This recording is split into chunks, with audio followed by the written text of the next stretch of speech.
কি লাগবে আমাকে বলেন। আপনি আমার রুমে ভিতরে ঢোকার দরকার নেই, আমি বলেন আপনার কি লাগবে।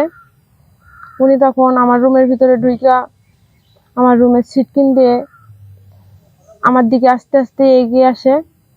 আমি ওনাদেরকে বলছি যে আপনি কি করতেছেন, এটা আপনি রুমে ছিটকিন লাগালেন কেন? উনি আমাকে বলে যে একটু পরেই দেখবা যে আমি ছিটকিন কেন লাগিয়েছি।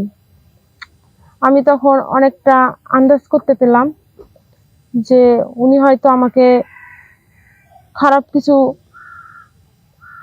করতে চাই। আসসালামু আলাইকুম, আমি কুয়াশা, আমার বাসা ময়মনসিংহ। আমি আজকে আপনাদের কাছে আসছি আমার বাস্তব কিছু ঘটনা নিয়ে। তো আমার গ্রামে আমি থাকতাম, আমার বাবা কৃষির কাজ করে। আমরা 4 বোন 3 ভাই। তো আমাদের সংসারে অনেক অভাব, কারণ আমার যতগুলা ভাই বোন আছে সবার খরচ আমার বাবা একাই চালায়। তো আমি বেশি দূর লেখাপড়া করতে পারি নাই। আমার বাবা অনেক কষ্ট করে কম বেশি আমার ভাই বোনদের খরচ চালাই। তো একদিন আমার গ্রামে এক চাচা আমার বাবার কাছে বলে, আমার বাবাকে একদিন ডেকে বলে যে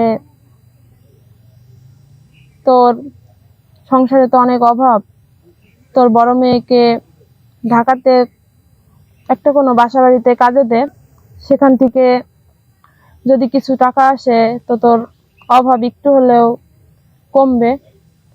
তো বাবা বলে কোথায় কাজে দিব, ঢাকা কে নিবে বাসা ভাড়ার কাজে। এবার চাচা বলে যে আমার হাতে একটা বাসা আছে, ওই বাসাতে একটা মেয়ে লাগবে, যদি তুই দিস তোর মেয়েকে তাহলে ওই বাসাতে কাজে লাগাই দিব। তখন বাবা বলল আচ্ছা ঠিক আছে, তুমি কথাবার্তা বলে দেখো যে কাজটা হয় কি, যদি হয় তাহলে দিব। তো চাচা কথা মতো বলার পরের দিন চাচা আমাদের বাড়িতে আসে। আসার পরে বাবার সাথে কথা বলে যে তোর মেয়েকে 2-1 দিনের ভিতরে ঢাকায় পাঠাই দিবি, ওখানে কথাবার্তা সব কনফার্ম করে আসছি। তো বাবা বলল আচ্ছা ঠিক আছে।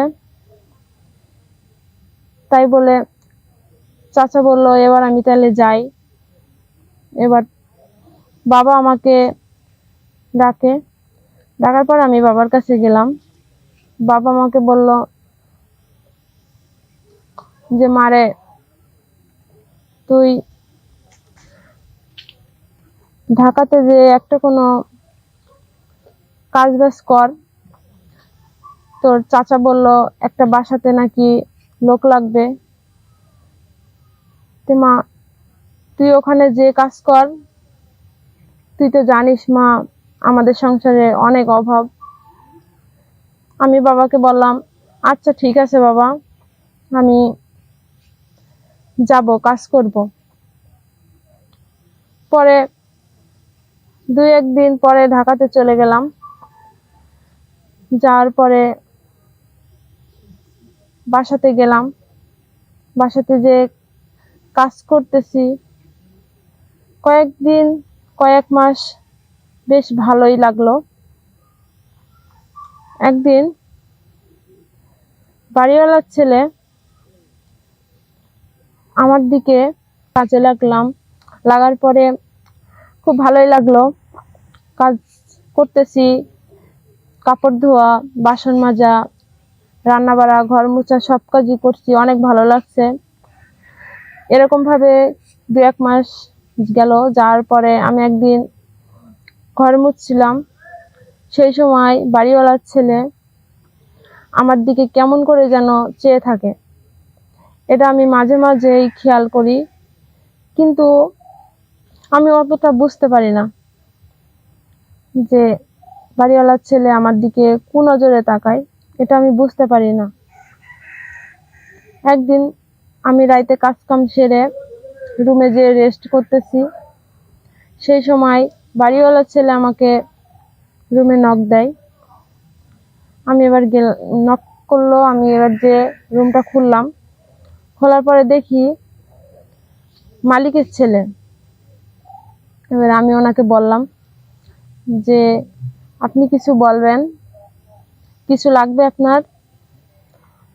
উনি তখন আস্তে আস্তে আমার রুমের দিকে চলে আসলো।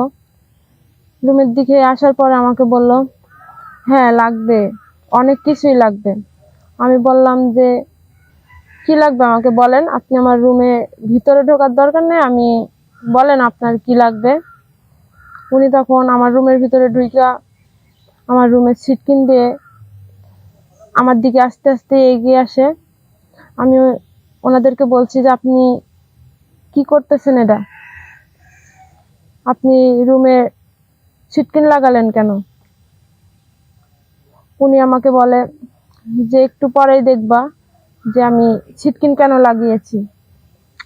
আমি তখন অনেকটা আন্দাজ করতে পেলাম যে উনি হয়তো আমাকে খারাপ কিছু করতে চাই। তাই বলে আমি ওনাকে বললাম যে আপনি আমার দিকে আগাচ্ছেন কেন, আপনার কি সমস্যা? উনি বলল যে তোমাকে আমার লাগবে। আমি বললাম লাগবে মানে বুঝলাম না। উনি তখন আমাকে বিছানার উপরে ধাক্কা দিয়ে ফালাই দিল, দেওয়ার সাথে সাথে আমার শরীরের উপরে হামলা করলো। আমি অনেক চিৎকার চেঁচামেচি করলাম। তার কিছুক্ষণ পরে যে ওর সন্তান আমার গর্ভে। তারপরে আমি ওকে একদিন ডাকলাম, ডাকার পর আমি ওকে বললাম যে তোমাকে একটা কথা বলবো। ও আমাকে বলল যে কি বলবে বলো। আমি ওকে বললাম যে তোমার সন্তান আমার গর্ভে। ও তখন আমাকে ধমক দিয়ে বলে যে কি বলিস এইগুলা। আমি তখন বললাম যে ঠিকই বলছি, তুমি আমার সঙ্গে সময় কাটাইছো, এত কিছু আমাদের ভিতরে হয়েছে, এখন তুমি কি বলছো মানে তোমার বাচ্চা আমার গর্ভে। ও তখন আমাকে হুমকি দেয়, আমাকে মারধর করে, আমাকে হুমকি দেয়, আমাকে ইনসাল্ট করে। আমি তখন কান্না করলাম, আর ওকে আমি ধমক দেয়, আমাকে মারধর করে, আর আমাকে হুমকি দিয়ে বলে যে তুই এই বাচ্চা নষ্ট করে ফেল, তুই যদি এই কথা যদি কাউকে বলিস বা কোনো কেউ যদি জানাজানি হয় তাহলে তোকে আমি খুন করে ফেলবো। তাই বলে আমাকে নানানভাবে আমাকে ইনসাল্ট করে। আমি এই কথাটা ভয়ে কাউকে বলতে পারিনি।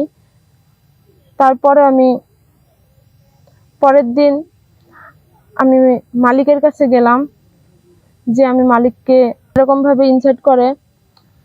তারপরে আমি চুপচাপ থাকি, বেশ কয়েকদিন এরকম ভাবেই চলতে থাকলো।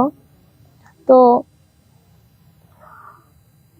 আমি একদিন ভাবতে লাগলাম যে এরকম ভাবে আর কয়দিনই চাপা রাখবো, যখন আমার সন্তান দুনিয়াতে আসবে তখন তো সবাই জেনে যাবে, বা তখন তো আমার কলঙ্কিনী কইবে সবাই। তো আমি ভাবলাম যে এই কথাটা একবার মালিকরে বলে দেখি। তো সকালবেলা আমি মালিকের কাছে যে বসলাম, মালিককে বললাম যে মালিক, আপনাকে আমি একটা কথা বলতাম। তো বলল কি বলবি বল। আমি বললাম যে মালিক, আপনার ছেলে আমার সঙ্গে সকালে আমি সাহেবের রুমে আসি, সাহেবকে বললাম যে সাহেব আপনার সঙ্গে আমার কিছু কথা আছে। সাহেব বলল কি কথা বল। আমি সাহেবকে বললাম যে সাহেব, আমি আপনাকে কিভাবে যে বলি, সাহেব বলল, কি হয়েছে তবে বল। পরে আমি তখন বললাম যে, সাহেব, আপনার ছেলে আমাকে এরকম মানে প্রেমের কথা বললে, মানে আমাকে প্রপোজ করতে চাই, আমাকে বিরক্ত করতে চাই, কিন্তু আমি ওর কথায় কোনো পাত্তা দিছি না। কিন্তু ও আমাকে এরকম ভাবে অনেক দিন যাবত ধরে আমাকে বিরক্ত করতো। তো এরকম বিরক্ত করতে করতে আমি একদিন ওর কথার জালে আমি ফেঁসে যাই, বা ওকে আমার ভালো লেগে যায়, বা আমি ওকে ভালোবেসে ফেলি। ও এরকম আমাদের রিলেশন চলতে থাকে। ও আমার রুমে প্রত্যেকদিন যায়, যে আমার সাথে সময় কাটিয়ে আসে, আমার সাথে শারীরিক সম্পর্ক হয়।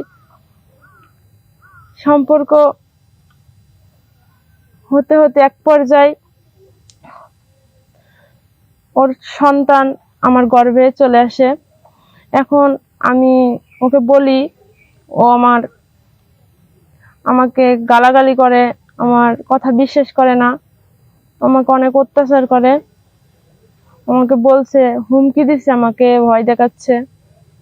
তো সাহেব, আমি কি করব ভেবে পাচ্ছিলাম না, তাই বলে আপনার এখানে আসলাম আপনাকে বলার জন্য। সাহেব তখন আমাকে বলে